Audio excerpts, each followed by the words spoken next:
You either live by the gun or you die by the sword.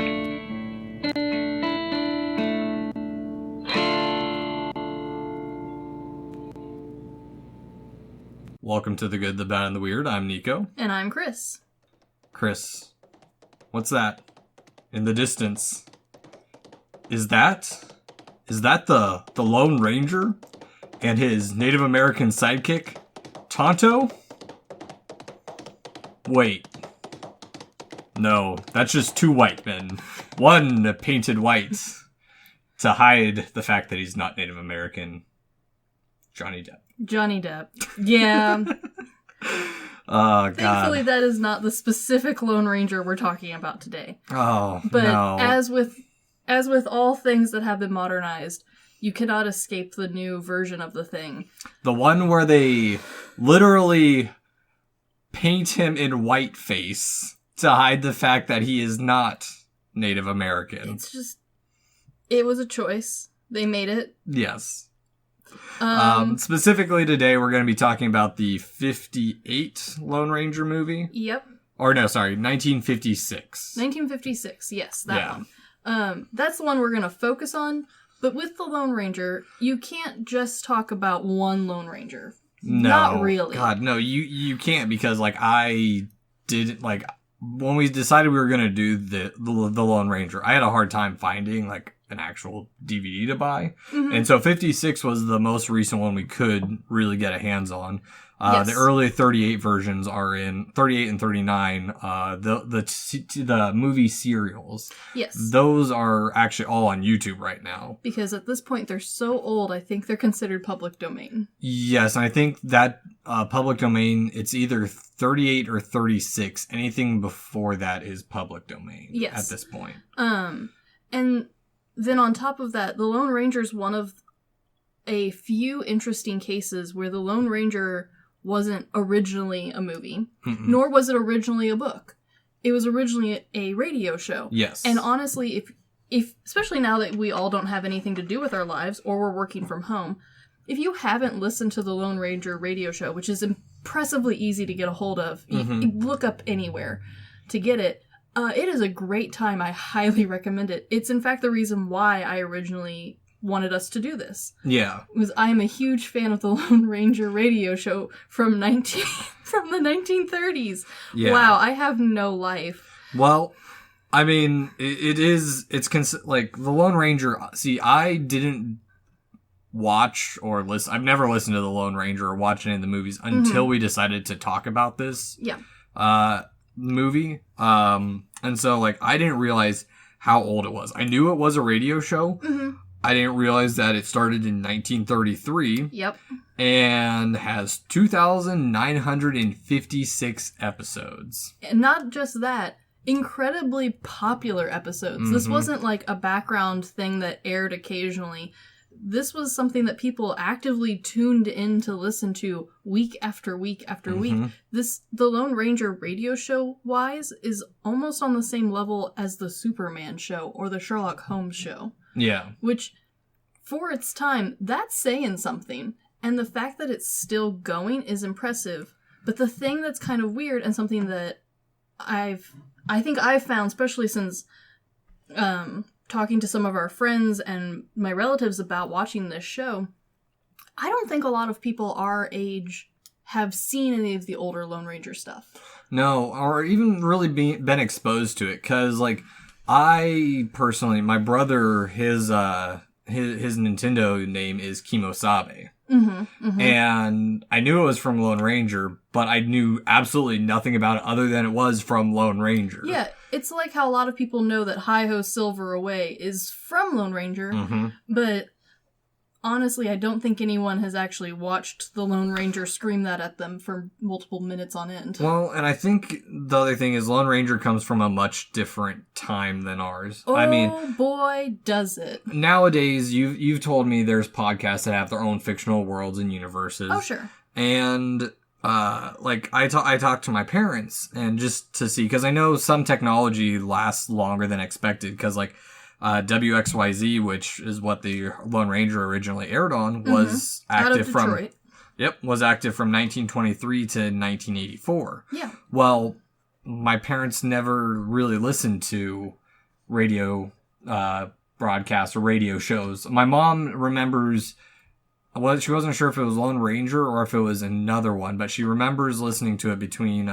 Cincinnati and Piqua, Ohio, where they were living. There was like a small stretch of road where they could get the radio signal. Nice. And so like that's her only memory of it, but my dad never had that experience. And the only reason my family, specifically my mom, was super familiar with the Lone Ranger is because my grandparents live very far out from town. And so for a really long time, kind of the only entertainment at their home is not even radio, Sirius XM radio, which is a special antenna radio that only gets certain programs. And my grandfather likes the old radio shows, and sometimes the Lone Ranger is on, though I think he normally prefers detective shows and comedy and a lot of car talk.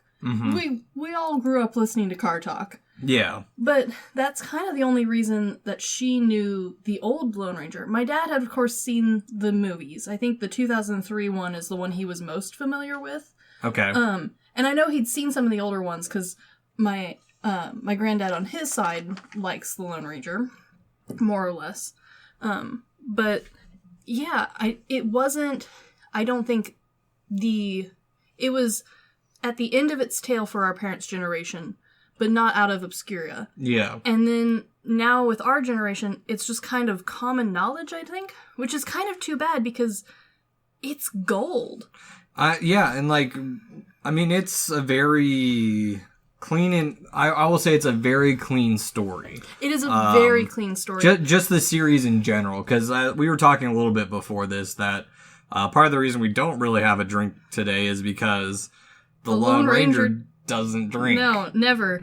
He doesn't drink so much so that in the old shows and movies, because he also, of course, had a TV show, the Lone Ranger, part of him being the Lone Ranger was the Lone Ranger is never to be seen drinking or smoking. And so to help facilitate that, the Lone Ranger also doesn't enter saloons. Yeah. So in the show and in the movies, or at least the older ones, the Lone Ranger, every time he walks into what would be a saloon, it's not a saloon, it's a full-on cafe, and to make sure you know it's a cafe, they will always have waiters and people eating in the background. Okay. So that's how you know that this isn't just some seedy saloon that the Lone Ranger has entered. Yeah. This man would not enter such an establishment.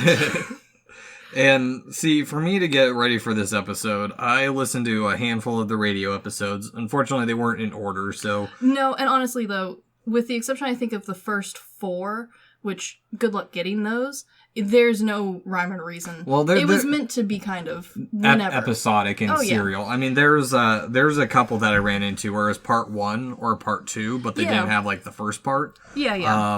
And then I watched the first TV serial, which... I love the first TV series. There was so much of that. Like it's endless, and it's probably my favorite version of the Lone Ranger. Yeah, to call it a movie serial by today's standards is a bit of a stretch. It's not like the Zatoichi franchise where there's 26 feature films.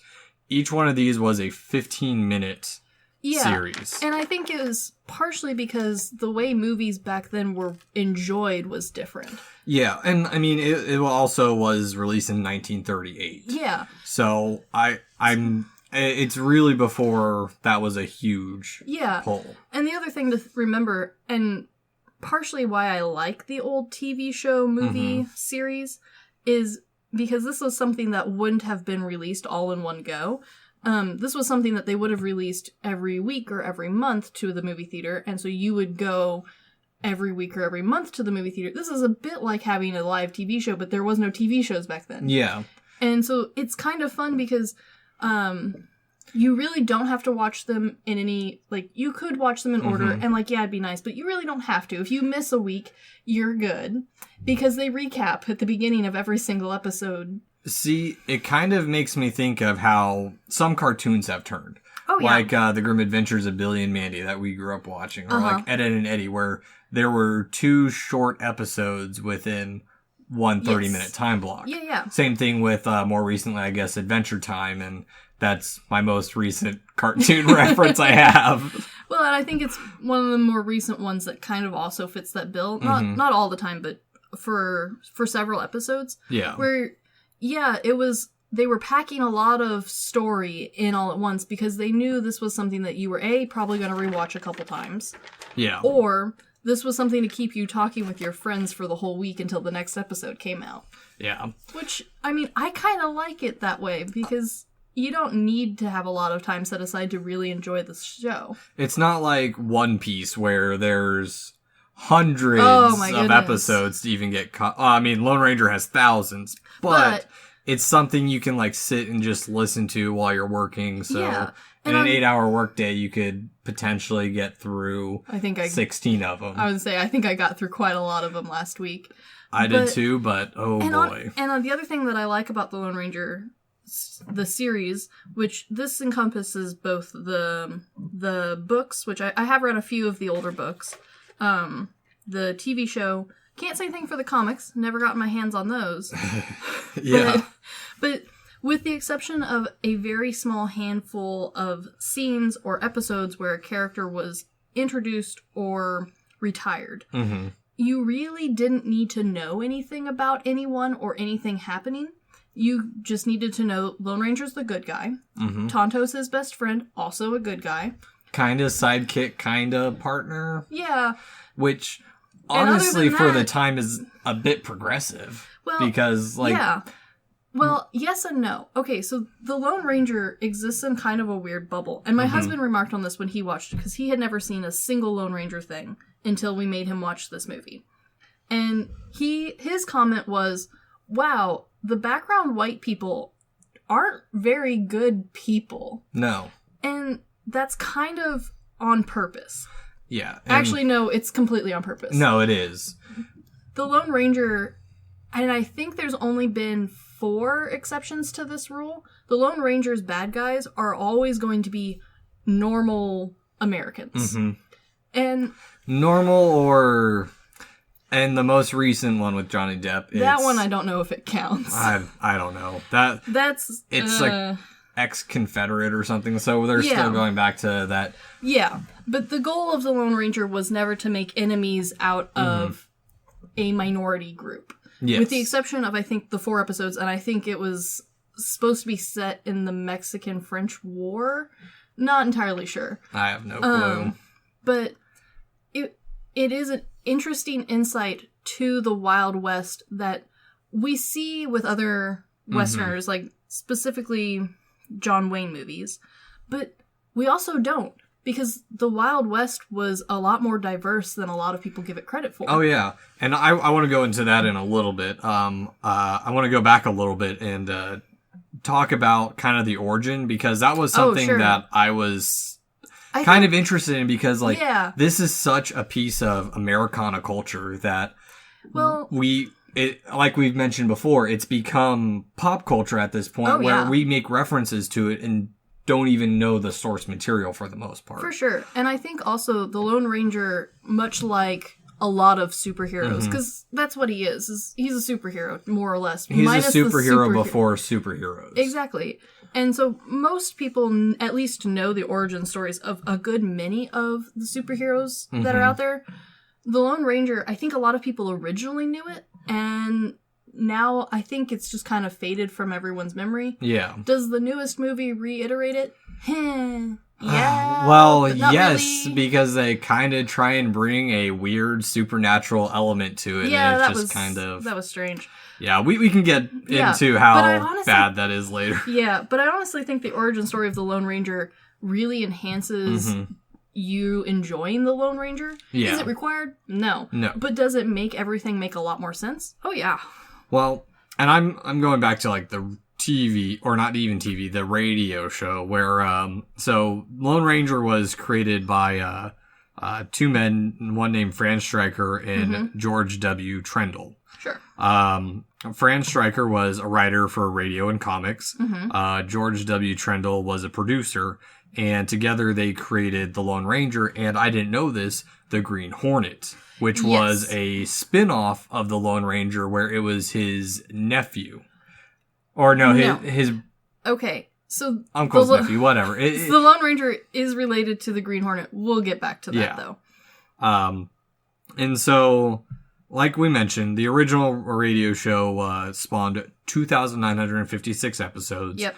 And then from that, it spawned numerous books that were mainly written by Stryker. And I mean, we can get into all these topics are episodes in themselves, but not for this podcast. And when you think of books, think of the same level of books and amount of books as something like the Hardy Boys or Nancy Drew.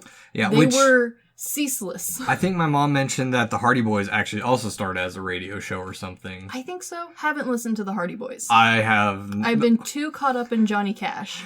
My only knowledge of the Hardy Boys is I know they were a book in the South Park episode of Let Me Follow That Clue. My clue is pointing this way. But anyways, so the Lone Ranger spawned a TV show series that ran from 1949 to 1957. It spawned numerous comic books, movies, and just merchandise in general. Oh, so much merchandise.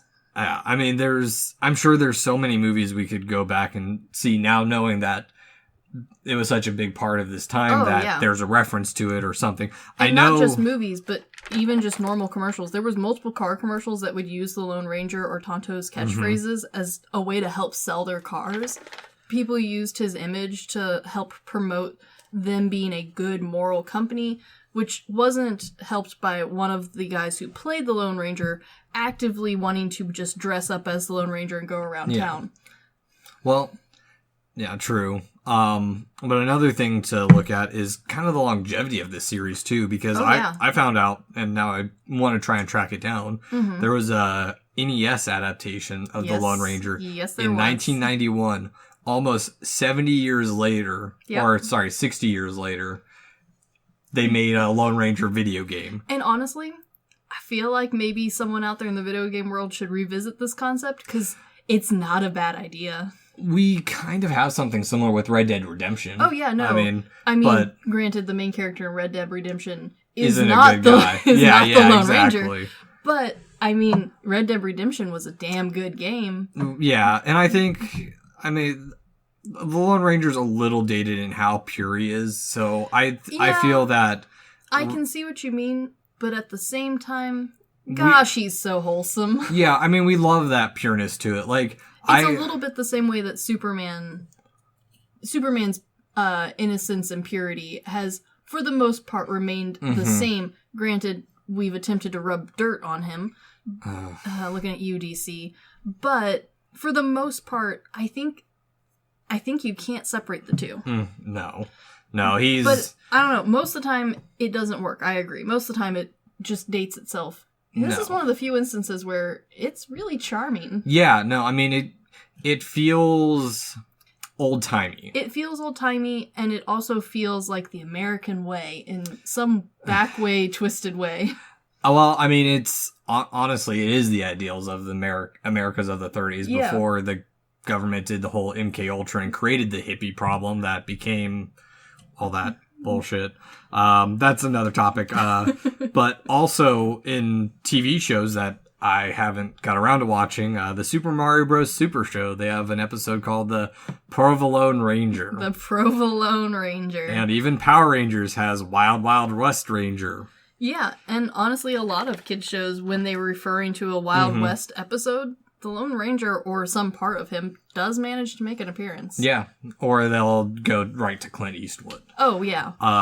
But, and if we do break it down back to that superhero topic, the cowboys and and these almost outlaw characters were the superheroes of the time. They were these people who were larger than fiction, which, going back to somewhere of the origin of the Lone Ranger, there's a few things that they think where the Lone Ranger came from. It was originally thought to be inspired by an actual Texas Ranger named Captain John R. Hughes, who was the inspiration for the book The Lone Star Ranger by Zane Grey. And I found out this part was false. They've since disproven it.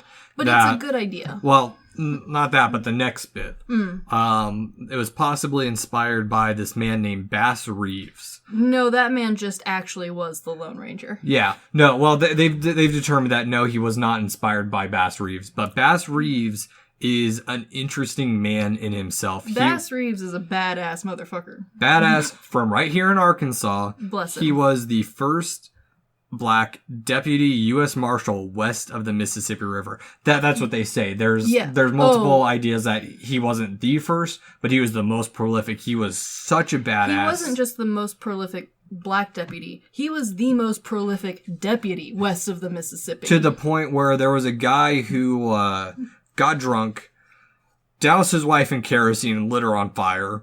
They don't say whether she lived or not, but he left her in critical condition and then he fled. That night he had a dream of Bass Reeves coming to get his ass. Mm-hmm. When he woke up and realized it was a dream, he turned himself in because he didn't want to have to deal with that. Bass Reeves went and arrested his own son because it was his duty. They said maybe someone else should take it. It's like, nope, it's my duty.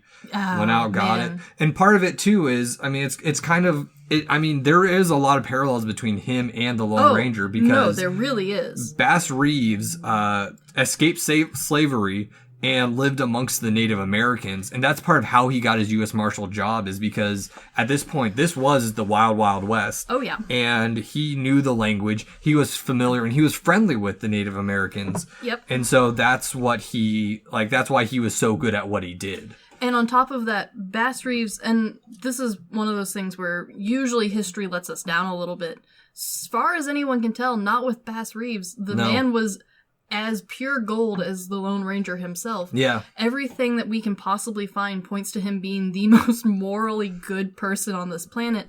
And on top of that, to make him even more Lone Ranger-y, he was well known and documented to wear disguises when attempting to arrest people. That's the thing, because he also thought outside the box. He was a very creative thinker. There's another story about that he was on the trail of like these two outlaws that he thought was staying at their mother's house, and so he ends up just changing his boots or like scuffing them up, not looking all shiny. Puts a couple gunshot holes through his hat. Goes up to the house and like, hey, I know of your sons. I'm an outlaw. I need shelter. And in the middle of the night, arrest them right then and there while they're sleeping. Yep. And like, everyone knew what he looked like, but he still was able to get through with it. No, it wasn't like he was a generic looking faced person, as I am often felt. No, he had a very distinctive mustache. Mm-hmm. He was a very distinctive looking man. He was just really creative and clever. And then on top of that, it's well documented that he was in lots of gunfights. Mm-hmm. And as far as we know, he was never hit. No, I think he had like his hat hit like 3 times or something. Yeah, as far as I could find, someone had mentioned that he might have gotten his hat blown off and then his belt buckle blown off.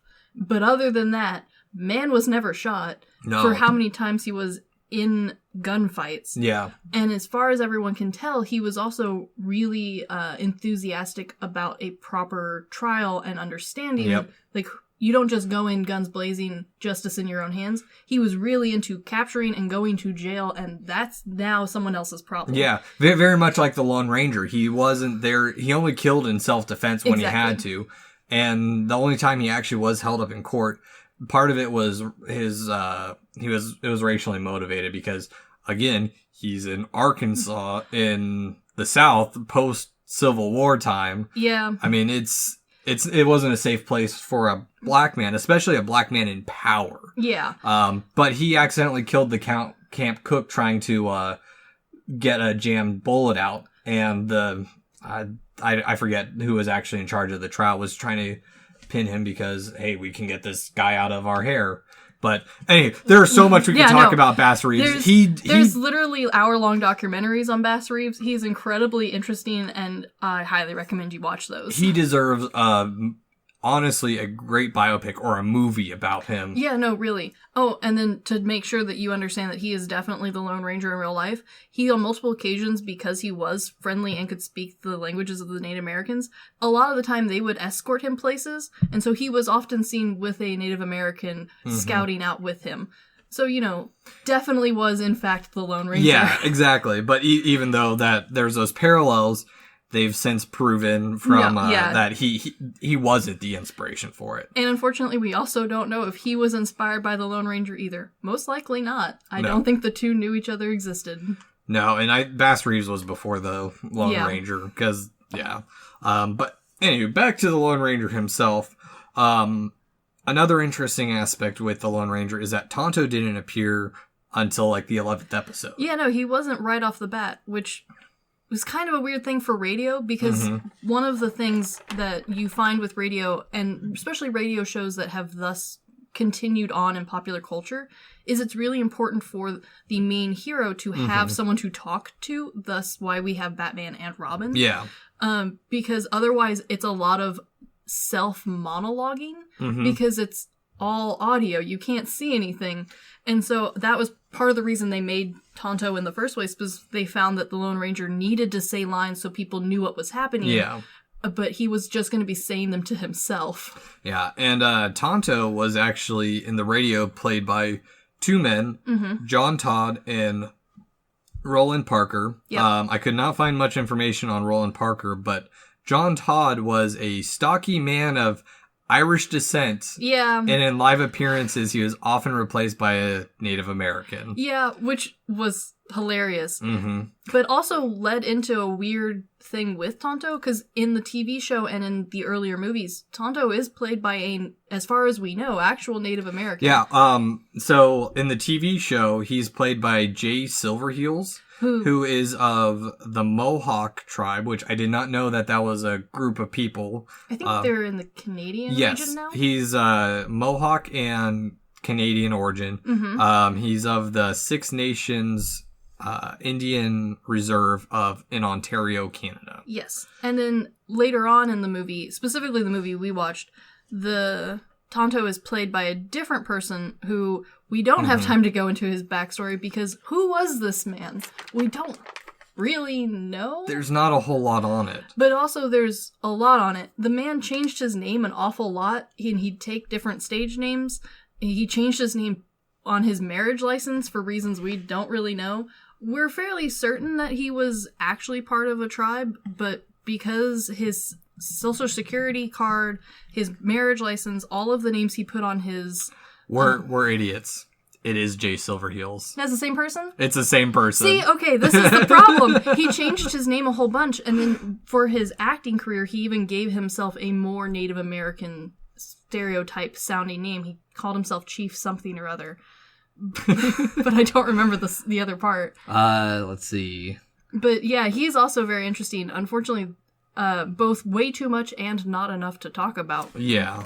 I mean, there's a whole thing on it, and we're not going to focus on actors' origins. That's for the Spotlight series. Definitely, but he's on my list to look at. No, and so going back into it a little bit, almost all of the Lone Ranger origin stories, and there's been a few from my understanding. Yep.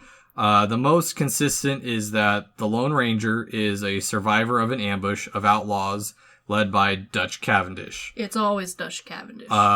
Who his brother, Captain Dan Reed, is the leader. Yep. Tonto rescues John. Sometimes John Reed. Mainly John Reed. I like John Reed the best. Who's found barely alive. Mm-hmm. And depending on the origin story, either Tonto just realizes, oh, he's actually alive, or he recognizes him as a white man who saved him or a white kid who saved him in their childhood. Yeah. And then from there, he gives him the name Kimosabe, which he says in the original series is Trusty Scout. Later gets changed, I think. There is a whole Wikipedia page on Kimosabe. There's the most reliable or the most believed thought is that I think it was Franz Stryker came up with the name, which was something from a boys' camp that he attended. Yeah. And I have somewhat of a relation to this. And when I was in Boy Scouts up in Nebraska, they had this group called, what's their name? Mikose. Oh, sure. Yeah. I don't remember a lot about it because I got initiated and then I moved the next year, so didn't get to do too much with that. But like I was talking with my brother about it, who both of my brothers came back, and I think they were all part of Mikose. And we were talking about, like, how the initiation was kind of cult-like. Yeah, no, I remember my brother describing something similar. Walking through the woods, blindfolded, carrying a stone, having to drink something, which I think was just vinegar. Probably. Which I love vinegar, so it's not an issue. Oh, no, not vinegar. Yeah, we had to, like, fast for, like, a day, and it's like, the more you look back at it, it's kind of like, okay, this is a bit weird, but when you were in it, it was cool. Yeah. Yeah. Anywho, so, but I think for the most part, the translation of King Wasabi as Trusted Scout, it works for the most part in all of the movies, books, and TV shows. Yeah, in the most recent one, I think it means wrong brother or something. Sure, why not? I like Trusted Scout. There's a whole thing behind it that I don't know. I can't talk much about it.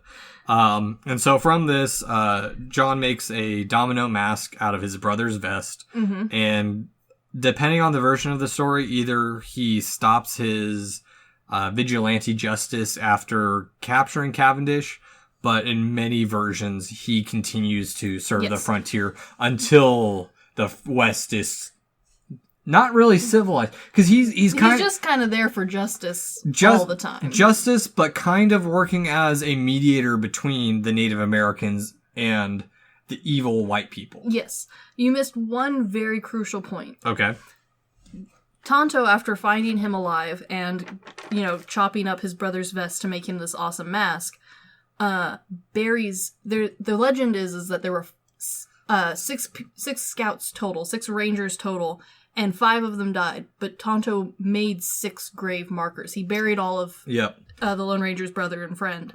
And that's why the Lone Ranger has to wear the mask, is because he was supposed to be dead. Yeah. And thus no one can know his true identity. Never take the mask off. And here's another little fun bit that will make everything in your life make much more sense. So the Lone Ranger's mask originally was not a Batman nonsense superhero style mask just across the eyes.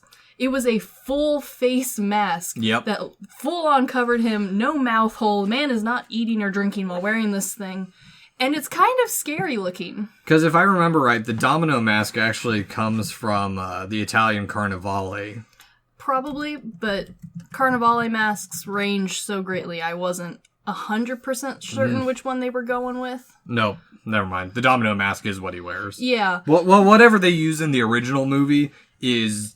pure terror. Terrifying. It's very scary. It's more hockey mask than cute little domino mask. It's something you would imagine some villain in a horror movie wearing as he takes you down to his torture dungeon. To then remove your skin to put on his mask. Yes. Yeah. Yeah. But at the same time, that mask makes a lot more sense. But that was the first iteration of the mask. And once the mask was worn by John Hart, who was the next Lone Ranger next person to play the Lone Ranger, he changed the mask into what we know today. Yeah. Mostly because it was a little bit ridiculous and hard to give lines in. And granted, while it doesn't make as much logical sense, stylistically, it's a lot better. It's much better. Yeah. It's a lot more superhero. You also feel like you can trust this person, as opposed to the original Lone Ranger, who I would not let my children stand next to. Yes. And also, before I forget, one of his calling cards is, he has a silver bullet. Depends on which version you reference. Yeah. Because from what I heard, I didn't ever hear the silver bullet referenced at all in the radio show. In the movie, it was said that he only exclusively uses silver bullets. And I think the TV show was the first time. And again, I'm sorry, not TV show, film serials, because I have not watched a single one of the TV shows. Okay. In the TV show, I'm pretty sure, if I'm remembering right, that it's also all silver bullets. And the silver bullets were very specifically chosen to prove that the Lone Ranger took life very seriously. Like, to remind him of how much a life is worth. Yeah. Because silver is not cheap. Silver is not cheap. At all. Especially working in darkroom photography. Oh boy, did the price of the stuff, the fluids and whatnot raise. Yeah. And then the other thing that also, this is something that changes the Lone Ranger compared to a lot of other Western movies and superheroes at the time, was the Lone Ranger, because he only had 6 ish silver bullets at any time, and he was meant to only fire to disarm and hurt as little as possible. The Lone Ranger doesn't fire his gun a whole lot. You say that, but the image on your TV screen, he has an entire belt. He does have a whole belt full of bullets. However, when actually watching the Lone Ranger, especially if you put him side by side next to some other Western shows at the time, or even compared to the bad guys in the show, the Lone Ranger doesn't really... all of the Lone Ranger action is all horse-based in the old stuff, which is really fun and kind of cool. Whereas a lot of the other stuff was very shoot-out heavy, which, while the bad guys in the Lone Ranger definitely do not hold back with the shooting, it's kind of nice to see a Lone Ranger who doesn't feel the need to constantly be firing 100 bullets all the time. Yeah, and... yeah, I don't know. It's interesting. We can talk about so many of the aspects of it. Oh, yeah. The Lone Ranger is weirdly full of a ton of symbolism. Well, I mean, it's... even his horse is symbolic. Depending on the version, he's always generally had a horse before. He had one other horse before. Its name was Dusty. Dusty was not a white horse. No. But later on, he is... some origins have him saving Silver from an angry buffalo. Others have Silver coming to him as like a spirit animal. Yep. I think one had Silver being given to him by a chief at some point. Either way, Silver is his lifelong best friend horse who is magical and will do anything for this man. Oh, yeah. No, I mean, it's... most impressive horse ever. Next to Donkey as a horse. I don't know if Donkey counts as a horse. Actually, I take that back. Donkey turns into a white horse in the second movie. I wonder if I'm pretty sure there's a reference to the Lone Ranger in Shrek 2. I think it's when when Puss in Boots falls on him. Yeah, that makes sense. Yeah. And then the Lone Ranger Tonto also has a very unique horse, which now I think a lot of people have forgotten, but back when the Lone Ranger was in full swing, Tonto's horse, which eventually turned into Scout, the paint horse that we all know. Yeah. Scout was just as a symbol as Silver was. There's multiple car companies who were known to use the phrase, Heyo, Silver! No, it was on Scout, which was Tonto's phrase. Okay. Which got yelled a lot in the radio show and in the old TV show. And so to prove how faithful and fast their car was, they would use that phrase for their car commercial. Yeah. Mostly what I remember from the TV show, or not, I keep saying TV show, radio show, is that everyone's an idiot. Oh, everyone's a dumbass. No one recognizes the Lone Ranger until he's running away saying, Yo, Silver! Okay, so there's an interesting reason for that, actually. So one of the rules of the Lone Ranger is the Lone Ranger never calls himself Lone Ranger. It always has to be someone else who calls him that, which is also part of the reason why Tonto exists, is to tell people what the guy's name is. If anyone ever asked the Lone Ranger in the old ones, are you the Lone Ranger? Instead of saying yes, he would hand over a silver bullet to prove it. Yeah. But at no point does he say it. And that's why you always have people in the background going, is that the Lone Ranger? And then him yelling, hi-ho, Silver! Yeah. The other reason that we think, and this isn't 100% sure, but I really like the idea, part of the reason why hi-ho, Silver away even started was because it was meant to be a whistle originally, but the radio actor didn't think his whistle sounded right. And so he changed it to hi-ho, Silver, and now it's part of the Lone Ranger yelling constantly at his horse. Interesting. Yeah.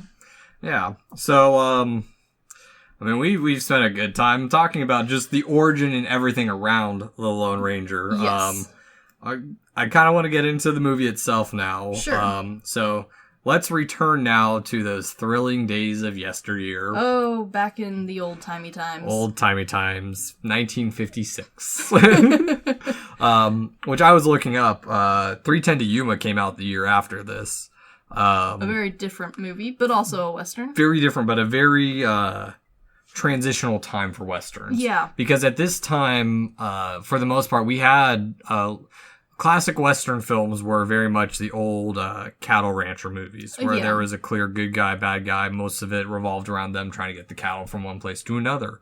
Yeah. Native Americans were always the villains. There was generally a saving of a caravan. Yep. Think classic cowboys versus Indians. But I will say, I think from going back to the Lone Ranger, and I kind of want to explore some of these older Westerns, especially around this time frame, because 3:10 to Yuma is very...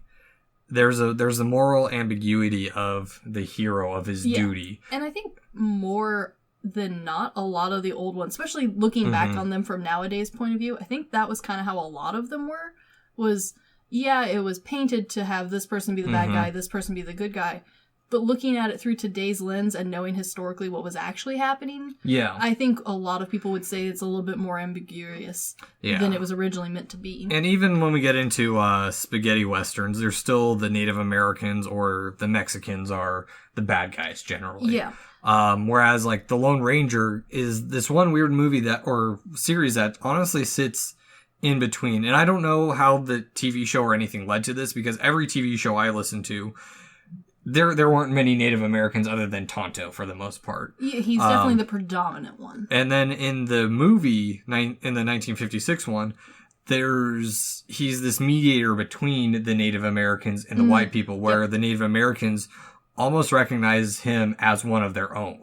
Yeah. Because he's almost this pure form of justice that people have made rules, they've set boundaries, we're going to follow this. No, actually, you've struck a really good point. That was actually part of the original radio show Lone Ranger, he was meant to be a mediator between the Native American people and the settlers coming in. And the radio show's full intent was to never make the Native Americans fully the bad guys or fully the good guys. That was solely the job of the Lone Ranger, just like how for the most part, the ranchers are also left ambiguous.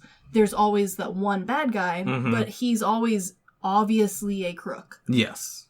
So, going back to that. So, the 1956 Lone Ranger, the basic plot of it is that there is a rancher who's trying to... He has a farmhand? No, not farmhand. Like his head cowboy. Yeah. They're trying to... They're trying to start a war between the Native Americans and them, because he's found this ore deposit on the sacred mountain that's full of silver. Yeah, a full silver mountain just hanging out in the middle of the West by itself, more or less. But also, there's a bunch of smaller, weird subplots throughout the whole movie, which kind of makes it a really interesting watch, even from today's standard. Oh, yeah. There's like a fun subplot with this wife who's been forced to move out to the West, and she doesn't really like it, and she doesn't like that her daughter's being raised to be a wild and free boy. Yeah, early on it deals with not just like race roles in society at the time, but it also deals with gender roles. Yep. And honestly, that's where the bad guy is actually somewhat progressive. He's like, this is my daughter. She needs to, if she's going to take over this land, she has to learn the ways. She has to be a guy. He's very practical about it. And the wife's like, no, she should be dainty. She lives in high society. Yeah. And not just that, this movie is one of the Lone Ranger movies where we also get to see a little bit of religion. There's always, for the most part in Lone Ranger, there's always a church and a monk who helps like mediate between the Lone Ranger. And so we get to see a little bit of that. We also get to see a little bit of how the Native Americans and the Western folk are actually living together. Granted, it's not as tasteful as nowadays I think it would be portrayed, but it's also not the worst I've ever seen. It was definitely thought of at the time, I think, to be trying to be good. Granted, now... Nah. But at the time, it was trying. Yeah, and that's the thing. I will say it is very progressive for a 50s movie. Yeah. Because they also do a good job of, like, really somewhat portraying how the state is. I'm guessing from where they're at, it's Texas. It's usually suggested to be Arizona, Texas. Yeah, it's just mentioned as the Southwest. Yeah, which... generally meant Texas, but with the Lone Ranger, that's one of the things they always did a nice job of was, for the most part, with the exception of a couple of instances, which were definitely in Texas, it's always just kind of left ambiguous. Yeah, because the city they say that they're in, or the town that they say they're part of, I found there is a town in Texas under that name. Sure. But I also found there was one in Utah and like one in Washington. So I mean, welcome to America. Everywhere is named the same as everywhere else. Yes. Like when I moved here and people, oh, where did you move here from? Oh, I went to college in Lincoln. You went to college in Lincoln? Because there's a Lincoln, Arkansas. There is a Lincoln, Arkansas. And I guess it's this podunk middle of nowhere town. So like everyone was like, okay, I guess that's where you came from. I mean, even more big name cities, there's multiples of. So, yeah, good luck finding out. Yeah, and so part of the reason the Lone Rangers actually roped into all of this is the representative of the territory is trying to make sure that everything's peaceful so that he can promote to Congress to say, hey, we're the next state in the union. We're gonna be a state. And so what he has to do is he has to make sure that the Native Americans are peaceful, that the white settlers are peaceful. And by that, he's mostly referring to, and this is a very interesting tension that we don't see a lot in Westerns anymore, where the ranchers' lands are on somehow either side of what has been given to the land given to the Native Americans. The Native Americans have made it very clear in this movie that they don't want people driving their cattle across their land. They really don't want visitors even. Yeah. But it's the fastest way for the cattle to move. Yes. So, well, and partly that is, I think there's borders. So, and that's part of the thing is that for them to even get to the Indian line is Native American line. They have to cross through another rancher's land. And it's like some old guy with like only 5 cows. Yeah, something like that. But at the same time, that's the governor is attempting to get everyone to play nice and just be polite and go around sort of mindset. And that's the overarching conflict. Yeah, and Kilgore's right-hand man is more of a dickhead than he is, I would say. Oh my goodness, that guy. You really wanted to punch him about halfway through the movie. Yes. And so, I mean, we've kind of glossed over very the basic of the entrance of the movie. Yeah. I will say there are multiple times through the movie where the Lone Ranger comes in because actually how the movie starts is there's a ranch hand being chased down by Native Americans. Because supposedly, yep. Rodriguez, because he saw them butchering a cow or something, and he went to go chase them. And then they outnumbered him, and so they were chasing him. Lone Ranger scares off the Native Americans, and he's like, "Hey, I need a good guy to make sure that he needs a rat." I wouldn't say rat, informant. He needs, an informant. Remember, he is on the side of justice. This is true. I will say this, for being a, Justice Lone Ranger movie, this movie managed to hit a bunch of weird plots. And, yeah, the informant's plot is also another side story that honestly keeps this whole movie moving and interesting to watch the whole time because it's kind of long for this time period. And so there's this guy and he's also a ranch hand and he's also found a girlfriend and he's gonna marry her maybe. But he can't just work on a deputy's pay. He has to earn this money.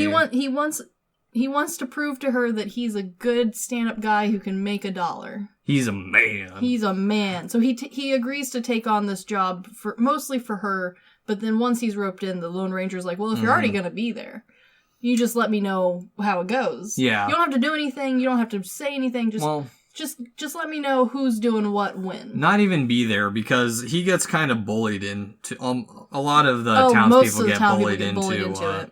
Doing it. The right-hand man basically is like, okay, you're coming with me.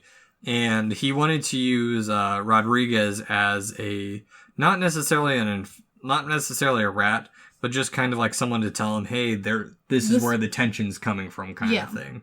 And even then, how we're introduced to the Lone Ranger, he's in disguise. And honestly, it's kind of a fun disguise. He's dressed up as what nowadays we would consider the town crazy gold digger dude. The panhandler sort of guy. Got a weird mustache beard thing going on. It's so bad. Get off my land. Yeah. Don't touch my gold. He's a weird... It's a weird costume. It's a weird costume, but effective. Because no one in this show guesses that the weird old man is the Lone Ranger. Again, he's a master of disguise. He's a master of disguise. If someone had just checked the bullet after he shot the gun out of someone's hand... I mean, it would have been all up. But yeah. Yep, nope, no one bothers to check this old man. He makes me think of that movie, Master of Disguise. It's similar. And also, I think kind of the point of the disguise, at least in this movie, is to be something of a comedic relief. Because there's really not a lot of actual comedy in this movie. I mean, it still manages to be a light movie. It's not super dark or heavy. But there's not any direct relief except for this weird old man character. There's not like the foreboding of 3:10 to Yuma behind it. And something that I think a lot of people have sidetracked, and I don't think the Johnny Depp movie helped much, is Tonto wasn't ever really meant to be like a funny character. He was meant to be a serious, actual like sidekick / ranger himself. Because they mention it multiple times is that, the Lone Ranger is great at tracking, but he's nothing compared to Tonto. Tonto's so much better at this shit than he is. And honestly... And it's just kind of become part of culture, and something that my husband noted on one of the only things he knew before watching this movie is every time Tonto goes to town, he gets the shit beat out of him. Yeah. Don't go to town, Tonto. Because we don't like Indians around here. And pretty much every time in all of the movies, not so much in the radio show actually, but definitely in the TV show and the movie, it was one of the repeated sources of conflict. And in this movie, they attempt to murder Tonto by hanging him out of the blue. Yeah. And that's one thing I'll say about the relationship between the Lone Ranger and Tonto is that they're more equals than for sure. Most of the time what we see in comedies. Like, most recent one or not comedies, in these types of movies. Because the most recent one I can think of is, besides the Johnny Depp one, is the also heavily criticized Seth Rogen Green Hornet with... Green Hornet. Oh, God. I don't know the guy who plays... Kobe. Is Kobe? See, I don't know the Green Hornet that well. I only watched the movie once. Yeah. I just know Bruce Lee played the original one in the TV show. Much better. Yeah, honestly, though, it's kind of the standard trope of sidekicks is they're supposed to be a comic relief. You see it in kids' movies all the time. You see it in almost all superhero movies, unless you start getting into, like, the comics, in which case... it's a little bit less handed, but I mean, even Robin in the old TV shows was always the one giving a funny one-liner. Tonto doesn't give funny one-liners. No. Tonto just is Tonto. Yeah, exactly. He's very stoic. Yeah. Stoic's the right word. Yeah, so honestly, all of the comedy in this movie comes directly from the Lone Ranger himself, and most of the time it's just because you're like, what are you doing? Yeah. And, I mean, that's the thing. The plot is... It feels like an elongated version of one of the TV shows. Yeah, Instead of being wrapped up in 30 minutes, they have more time to actually develop the story. Because we don't find out that Kilgore... I mean, there's hints that Kilgore is wanting the mountain. Yeah. But they don't tell us why, though, until way towards the end, which... There's a brilliant moment in the movie where the Lone Ranger is actually kind of gunning down his men... but some dude sneaks up behind him on the cliff and shoots him. Or, no, is going to sneak up on him. Lone Ranger shoots him, and then he just kind of pauses there and lets Kilgore shoot him, and then tumbles down the mountain where Silver comes to... does Silver or Tonto come to rescue him? I don't remember. One of them comes to rescue him. Somebody comes and rescues him. But, I don't know, it's kind of this weird in-between, because we also learn that Lone Ranger's a badass, even amongst the Native Americans, because Red Hawk, I think is the chief's name. Yes. He's dying. He's not dying. He's sickly. Old. Yeah. And so there's a young one a young brave who's gonna take over, and he's got different plans. He's not gonna be a peaceful leader. No, he's gonna take charge, and the white man has broken too many promises. Yeah, which I mean, the guy's got a fair point, but. The whole point of the show is not to have conflict, is to kind of have a nice, happy medium. Yep. And so, in some impressive but unbelievable wrestling maneuvers, the Lone Ranger manages to win a hand-to-hand combat. The combat in this movie makes me think of Star Trek. Oh, it's it's that time period, sort of. But it's not on the same cheesy level of Star Trek with the double hand over the top smack, stall, smack. Well, and to be fairly straightforward with the fight, like, there's not a lot of impressive moves. They're all fairly standard, either self-defense moves or wrestling moves, or just like, yeah, okay, you grab a guy and you toss him sort of move. And, which, I mean, looks silly now. Yeah. It's not the worst fight I've ever seen that was meant to be taken seriously. It's not the lizard person in, I think it's episode 4 or 5 of Star Trek, where he throws the rock and it bounces. No, it's not a bouncing rock. No. And honestly, if you're gonna watch this movie... Sorry, Kirk throws it at him because he's straining to lift it up. It's supposed to be so heavy. It's made of like pillows. Foam. Oh, it's so funny. And while, the fight scene the fight scene didn't age well. I will say one of the things that is impressive from this movie is all of the horseback riding. Because this movie was made before the, hey, please don't hurt your horse movement in Hollywood. Yeah. There is an awful lot of horse tricks and stunts. Well, I was watching one of the Corridor Cruise videos, and they were talking, they do a bunch of special effects reviews, which I'll send you a couple links. They're fantastic. Definitely. They were showing like this old stunt double, who was like, I forget what movie it was, but like he was lining himself up, and they were just saying, oh, he's between it, he's lining himself up, and then at the end of the shot, he gets up, but he was supposed to have died. Oh. But they were also talking about in that one, they actually trained the horses. There was a way the horses fell. Yeah. And I didn't know that, because like you watch a movie and the horse topples over, but they specifically fall on like their shoulder. Yeah. Well, and it's really impressive to watch because you know that these are all real horses. None of this footage, if it's been doctored, it's mostly like, quick, throw some sand to cover that one spot. Yep. Sort of special, like there's no special effects really in this movie. Or like Star Wars, let's rub some Vaseline over that right there. Whoops. Yeah, no, there's not, I don't even think I noticed any scenes where they clearly erased anything either. This is one of those ones where there was a few composite shots where... Yeah. And those have always aged poorly. Yeah, and there's definitely some forced perspectives here or there that now most people find a little weird just because that's not how we would normally see something filmed. It's like when you go and watch an old, Attack of the Gila Monster, where it's just a Gila monster. They've just they've used rear projection on it. Yeah, and... So there's a lot of that type of camera trickery, but it is really impressive to watch all of these people and these horses run around as fast and as impressively as they do, because honestly, we don't see that anymore. Yeah. Most of the time, if there's horse action or fighting or falling, it's all CGI for the most part.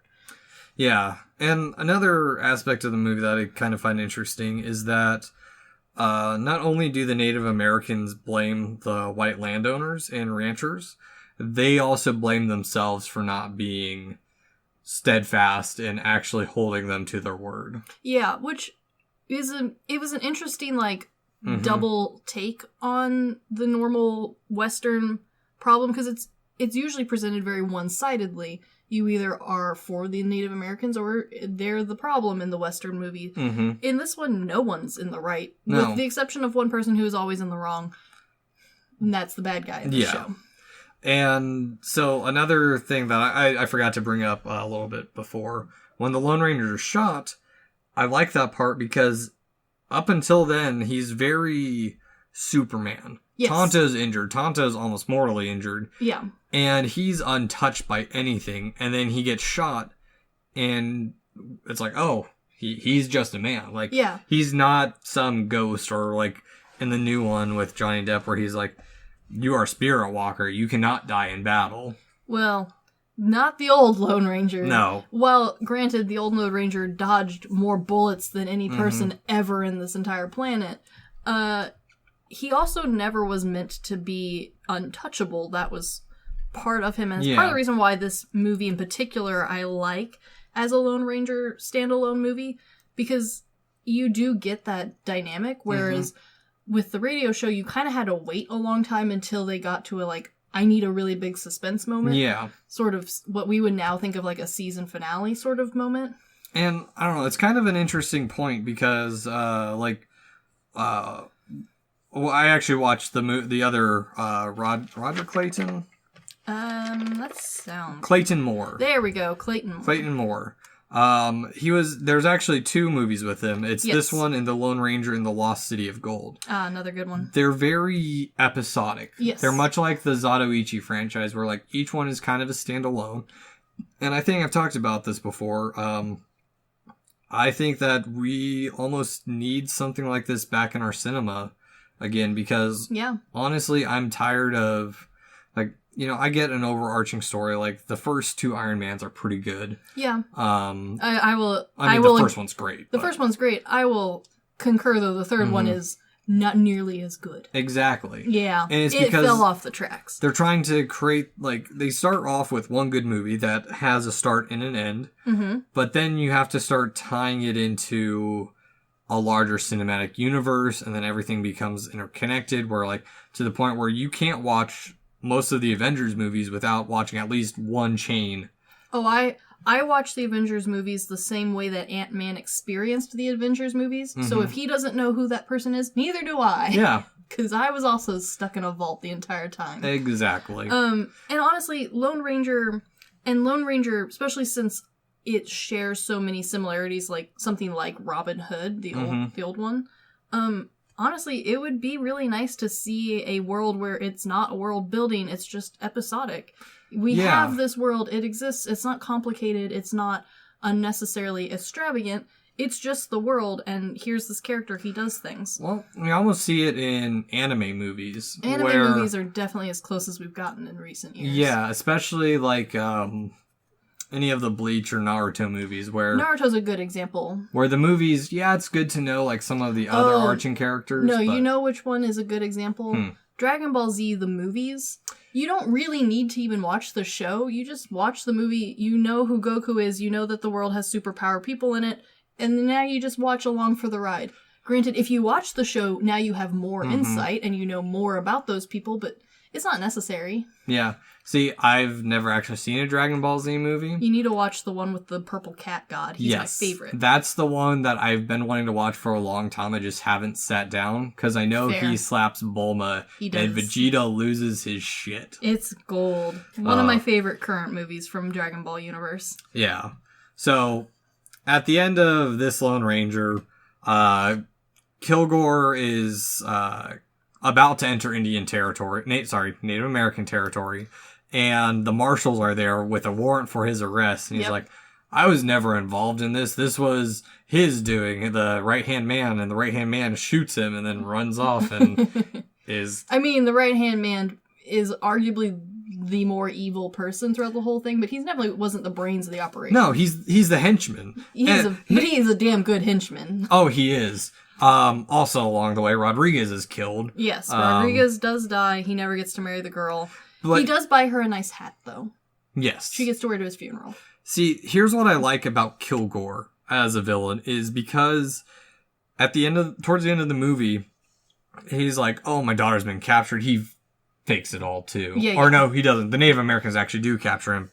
Lone Ranger gets him back. But at the same time, he blows it out of the portion and sees it as an opportunity to both get his daughter back and also maybe take over.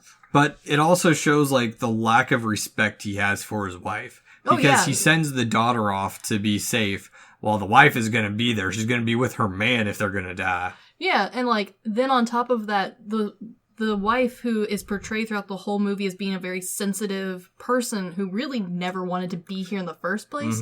This poor woman was meant to live in, like, London or something. And she's... Philadelphia. Yeah, I guess that's a nice place. I don't know about this time period. But I have no clue. I have no idea, but like it's in the movie referenced as being a very nice civilized place. Yeah. And so this poor woman is then, when her daughter's kidnapped, is she allowed to help find her daughter or anything? No, she's told to stay at home. Even the servants get to leave, and it's just this poor lady sitting at home by herself grieving. How terrible. Yeah, he is the real dickhead in this. He is the real dickhead. Though we can all feel better because he's no longer in the picture. Mm-hmm. She finally gets to live out her dream. And, best part, she owns one of the wealthiest ranches in the area. She's now in charge. Yep. And she's accepted that she does like it here and that she thinks her daughter would be a really great, leader. And there is peace amongst everyone. Yeah, her daughter even has a Native American playmate, which is awkward now in a movie, but the movie was attempting to show peace and, they're gonna grow up together and, live side by side. Yeah, I mean... They were trying. It was just awkward for the time period. It makes more sense. It's better than when I was watching Gretel and Hansel, the remake, where at the end, and earlier on in the movie, there's some black people in it. And it's like, okay, cool. You're trying to modernize it. It's still supposed to take place in Germany, so Germany's not exactly the most ethnically diverse country, especially that time. Yeah, especially during that period in history. And then at the very end of the movie, I'm gonna spoil it because this movie is awful. Just skip to the end. There's some fun stuff in it. Some of the effects are hella cool. But at the end, it's she releases all the children from the witch's grasp, and then you almost have a checklist of there's the Asian kid, there's the Native American kid, there's the Indian kid, and there's the Greek kid. Yeah, it's it makes it. I understand trying to branch out, add more diversity, and I also understand the other side of Hollywood whitewashing. Oh, definitely. Because that has been an ongoing thing, especially I would say The Lone Ranger is probably my worst example of it's by far heavy-handed. The newer ones, especially. Yeah, where Tonto is a white man who they've painted his face white.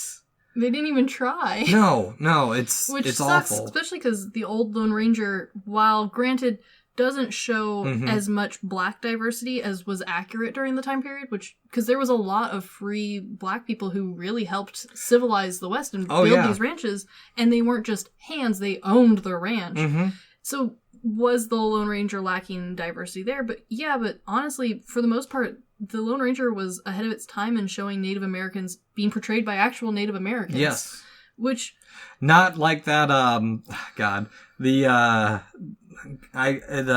commercial from, I think it was the 80s, with the Native American looking at the land covered in trash and a tear rolling down his eye. Oh my god, I remember that commercial. He's a fucking Italian. He's not even Native American. Yeah, with the exception of the original voice actor for the Lone Ranger, which, is the 1930s. I don't know how much you can do. It's radio talk show. It's a radio talk show in the 1930s. Your goal was to have a name that was recognizable first and foremost. But it did evolve. They did a great job of evolving it.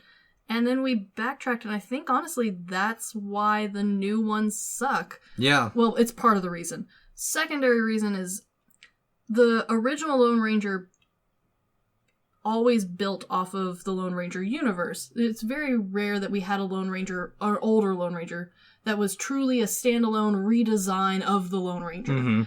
And that was kind of the good thing, because you already knew what to expect. You knew how everyone was going to be.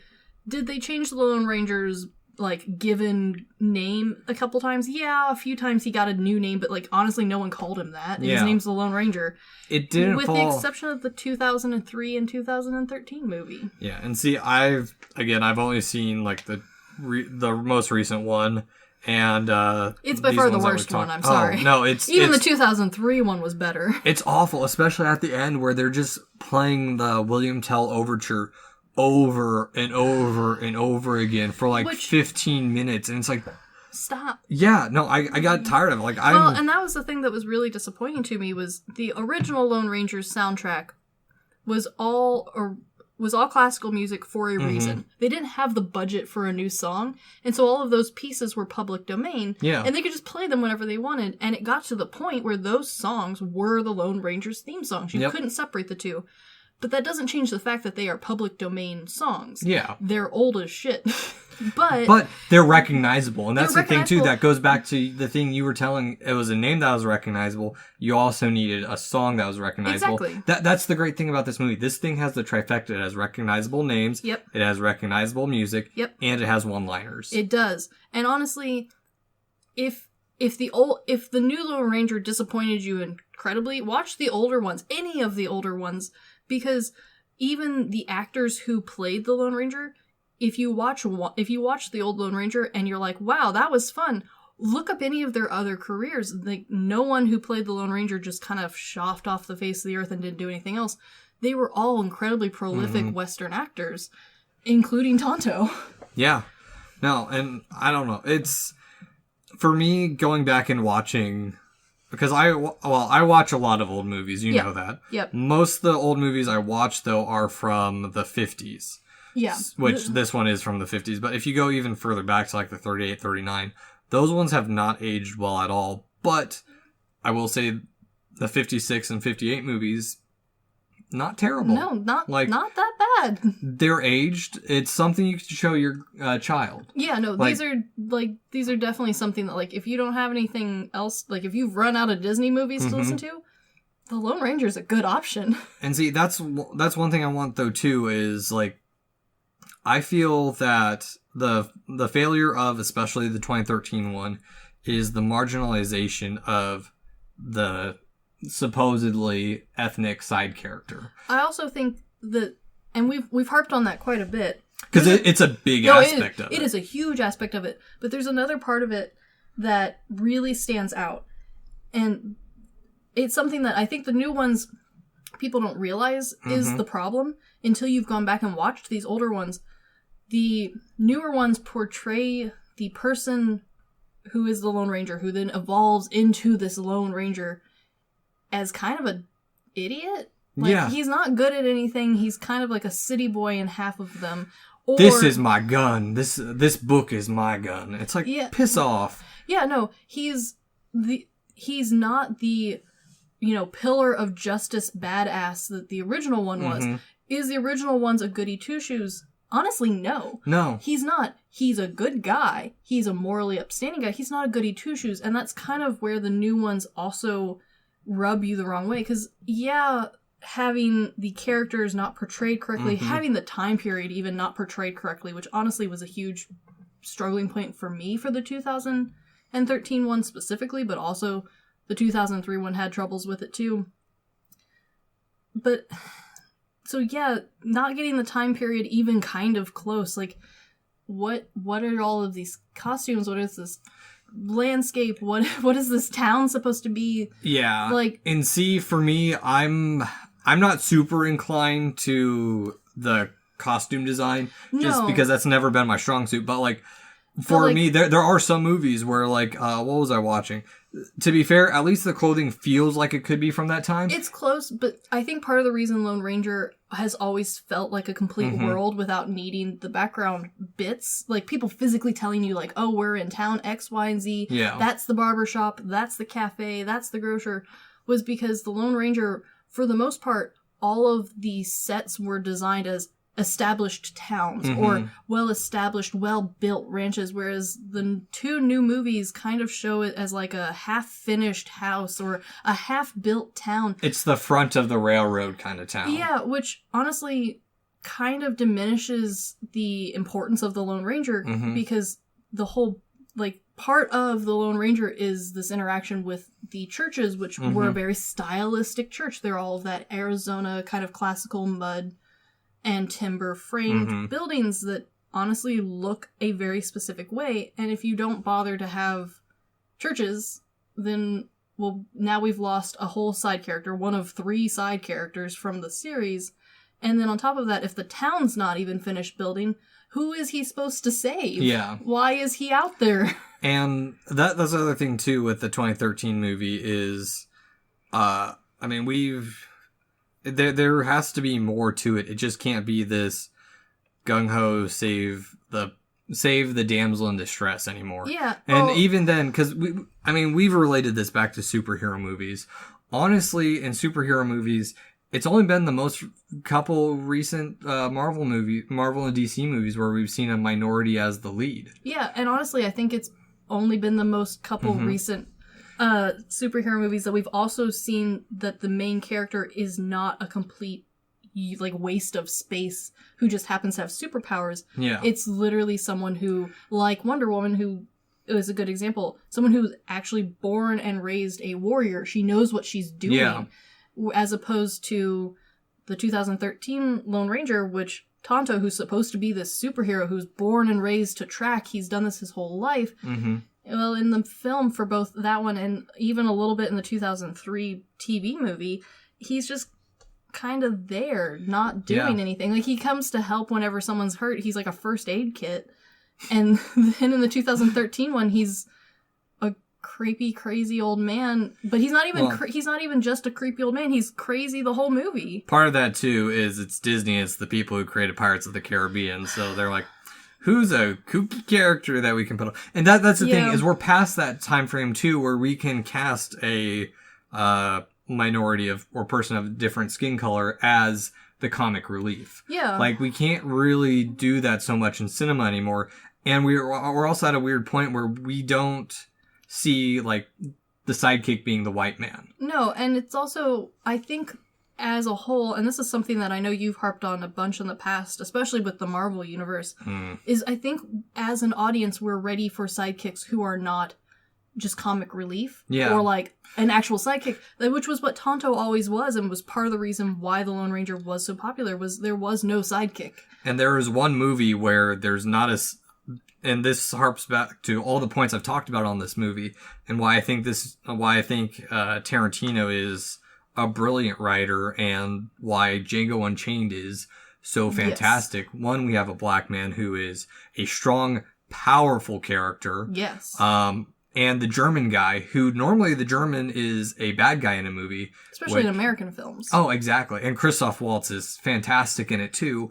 But like in Django Unchained, the bad guy goes back to like the Lone Ranger. He's DiCaprio's a bad guy. Yeah. He is an evil man. DiCaprio plays a damn good bad guy. Oh, he is so great in that. But that's the thing, is that Jamie Foxx and Christoph Waltz's character are on par with each other. Yeah, they are.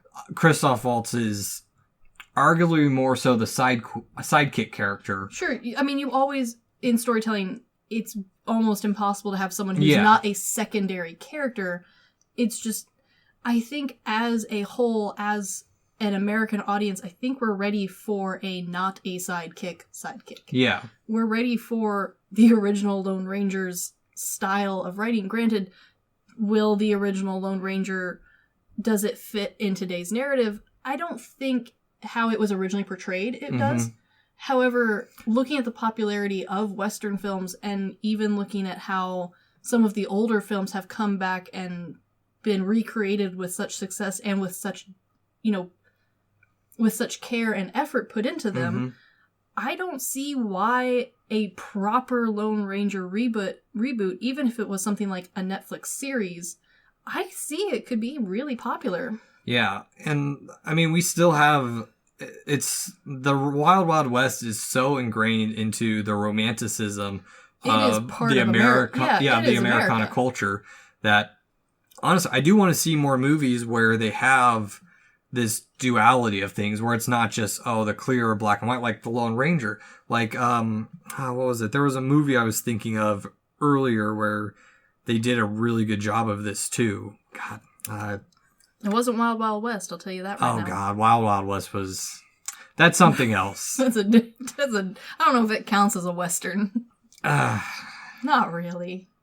It can't go in the same category as this. It's like, I took a genre study in class, or in college, and we studied Westerns. And the last movie we watched was Brokeback Mountain. And I mean... We analyzed it down to the point where, like, almost all the classical Western tropes were there, except it was a romance between two men. Yeah, and so that's where we came up. We started debating whether it was a Western or it was a movie that took place in the West. Fair, and I think Lone Ranger is the quintessential Western movie. Is it the same thing as a Clint Eastwood? No. And honestly, that is the king of westerns. That's king of spaghetti westerns. Oh, for sure. We have like John Wayne, I would say, is John the king Wayne of westerns. You're right. Even then, he's more so the king of the old style western. Yeah. Because up until Yojimbo came out and Japanese cinema became very popularized, that's when we had a more transition into this more ambiguous. This ambiguity, like even 310 to Yuma. I haven't seen the remake, but in the original, there's all this tension. It's not. Yeah. We still have the clear cut. Okay, here's the sheriff. Here's the bad guys coming into town, but we have it's more so revolving around the morality of the town, where they're not willing to help out this guy, even though he's risking his life to protect them from these 3 outlaws. Yeah, and honestly, I think the Lone Ranger, the original stuff is, it was meant for children, and it works in that aspect. I think it could be done. I think it could be given a more morally ambiguous story while still maintaining all of the features of Lone Ranger. You know what movie we need instead of a Lone Ranger reboot? Because I honestly am tired of reboots a bit. Sure. Because there's so many right now. There is. We need a straight up Bass Reeves movie. Okay. Yeah, actually. Yeah. Bass Reeves, the movie, would be the coolest thing on this planet. Oh, yeah. Because, again, you need to go watch the documentaries. Unforgiven. That was the movie I was thinking of with Morgan Freeman, Clint Eastwood, and the guy who plays the blind kid. That is a good one. Yeah. Yeah. So, at the end of it all, though, Chris, we've talked about the Lone Ranger as a whole. What specifically, what would you rate the 1956 movie? So, the 1956 movie, I think, if you have never seen a single Lone Ranger piece in your life, like my husband, it is not the modern movie that I think Brian was hoping for. However, was it a very good example of Lone Ranger and Lone Ranger lore and getting you introduced to the characters? Yeah, it is. I think the reason it didn't fit for Brian is because Brian's a grown-ass man. Well, you say that, but the original Lone Ranger, it was geared towards kids, but 50% of the audience was adults. Exactly. And I think that was part of the piece that was missing for Brian, is because Brian went into the Lone Ranger expecting an adult film.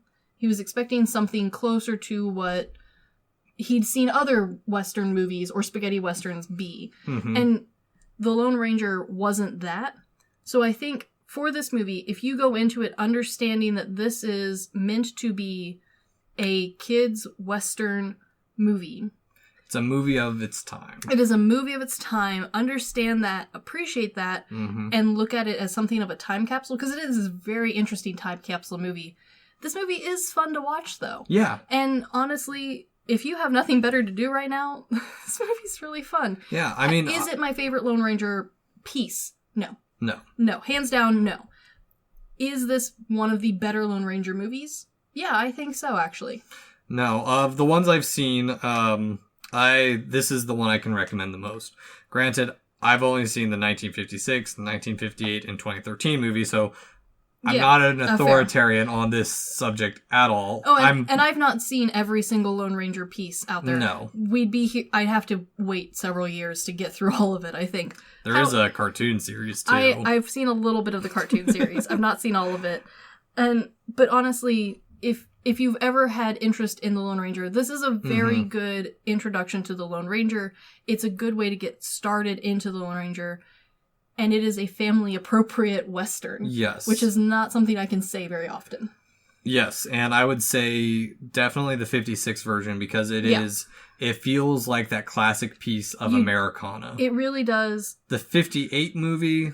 It was fun. It was fun, but it just... It's not the same. Exactly. That one missed the true old-timiness just a little bit. Yeah. This one's a good level of old-timey. It started getting into the level of, like, myth and lore. Like, very much so, from my understanding of how the Planet of the Apes series goes. Yeah, that's a good way to put it.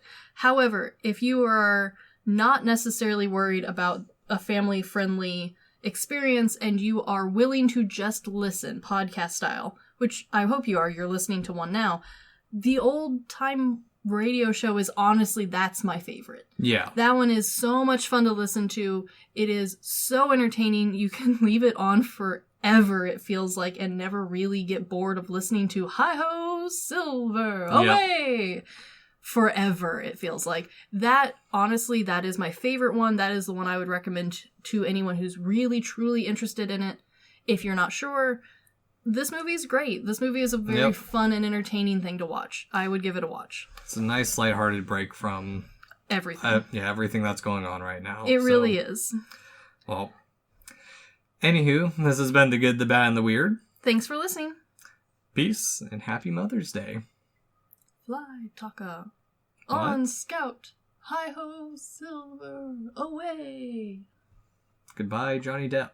Forever. May I never see you in this movie again. Oh my gosh, please.